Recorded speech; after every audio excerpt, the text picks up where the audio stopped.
एकजना राजा थिए, जहिले पनि उसको मन्त्रीलाई लिएर मन्दिर गइरहन्थ्यो। जब जब ऊ मन्दिर जान्थे, ऊ मन्दिरभित्र पस्ने बेलामा त्यो ढोकामा, त्यो दैलोको छेउमा चाहिँ दुईजना भिखारी बस्थ्यो। देब्रेपट्टि अनि दाहिनेपट्टि बस्थ्यो। तर देब्रेपट्टिकोले चाहिँ जहिले पनि राजालाई यसो भनेर भन्थ्यो, राजा, तपाईँलाई त परमेश्वरले कति बेसी आशिष दिनुभएको छ, तपाईँलाई त कति बेसी कुराहरू दिनुभएको छ, मलाई पनि केही दिनुहोस्, मलाई पनि केही दिनुहोस् भनेर हात फैलाउँथ्यो। तर दाहिनेपट्टिकोले चाहिँ जब राजा आउँथे, उँभो फर्केर, हे ईश्वर, हे परमेश्वर, मलाई पनि केही दिनुहोस्, मलाई पनि केही दिनुहोस् भन्दै माग्थ्यो। यो कुरा राजाले याद गरिरहेको थियो। अनि आज पनि राजा मन्दिरमा जाँदाखेरि त्यही कुरा भयो। त्यसरी नै देब्रेपट्टिकोले राजालाई मागे, दाहिनेपट्टिकोले परमेश्वरलाई मागे।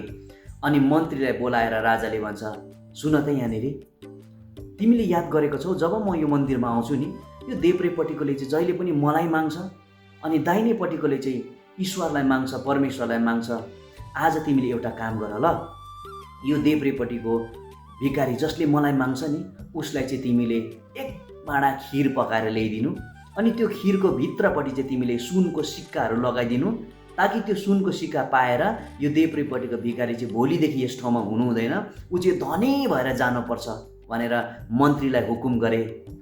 अनि राजाको हुकुम मानेर मन्त्रीले दिउँसोको समयमा साँच्चीकै मिठो खिर बनाएर त्यो देब्रेपट्टि राजालाई माग्नेको हातमा थमाइदिए। अनि भित्रपट्टि चाहिँ उसले त्यो खिरको भाँडाको मुनिपट्टि चाहिँ सुनको सिक्काहरू लगाएर पकाइदिएका थिए। अनि जब त्यो देब्रेपट्टिकोले त्यो खिर थापिन्, यति बेसी खुसी भयो, यति बेसी आनन्दित भयो, धन्यवाद धन्यवाद धन्यवाद भनेर उसले खिर खान थाले। देब्रेपट्टिकोलाई यस्तो गर्दै हेर्दैछ, देब्रेपट्टिकोले हेर्दैछ दाहिनेपट्टिकोलाई, जसले चाहिँ ईश्वरसँग माग्दैछ। अनि उसले मनमने सोच्दै खान्छ, भक्कु खान्छ खान्छ, यहाँसम्म आइन्जेल खान्छ, यति बेसी खान्छ उसले, अगाइन्जेल खान्छ, एकदम डम्म हुन्छ, ऊ ड्याम्मै हुन्छ, भुँडी पनि एकदमै ड्याम्मै हुन्छ, भक्कु खान्छ। अनि उता फर्केर दाहिनेपट्टिकोलाई भन्छ, औ साथी, राजालाई माग्नुपर्छ, यसरी खानुपर्छ, देख्यौ, तिमी देख्दै नदेखेको परमेश्वरलाई जहिले पनि उँभो फर्केर मागी बस्छौ, कहाँबाट हुन्छ त? देखिने राजालाई माग्नुपर्छ, जसको अगाडि हामी छौँ, ऊ राजालाई माग्दाखेरि मैले यत्रो खाने कुरो, बिचारा तिमी त हेर खानु पनि पाएनौ, लो यो राजाले मलाई दिएको यही खाऊ तिमी पनि भनेर त्यो भाँडैसँग त्यो खिर दाहिनेपट्टिको भिखारीको हातमा थमाइदिए।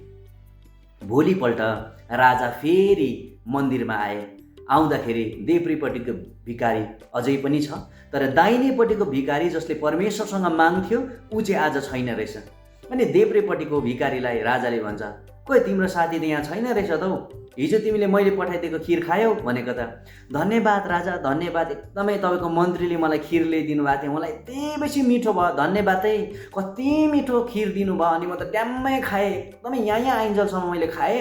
अनि यसो हेरेको त्यो दाहिनेपट्टि तपाईँको उतापट्टि बस्ने त्यो भिखारी त परमेश्वरसँग मात्रै मागी बस्छ जहिले पनि, अन्त बिचारा यसो माया लागेर त्यो भाँडै पो उसलाई जिम्मा दियो। कहाँ त्यस्तो हुन्छ? अन्त मैले त तपाईँलाई मागेको, त्यो देख्दै नदेखेको परमेश्वरलाई माग्नेलाई कहाँबाट दिन्छ? अन्त मैले पो दिएँ भनेर राजालाई भन्दाखेरि राजा मुसुक्क मुस्कुराउँछ। अनि राजाले यसरी भन्छ, उसलाई परमेश्वरले साँच्ची नै दिनुभएछ भनेर राजाले भन्छ। आजको छोटो कथाबाट सिक्न पर्ने कुरा के छ भने, धर्मशास्त्रमा यसरी लेखेको छ, माग त तिमीहरूलाई दिनेछ। तिमीहरू को चाहिँ होला आफ्नो छोरा छोरीले रोटी माग्दा ढुङ्गा देला?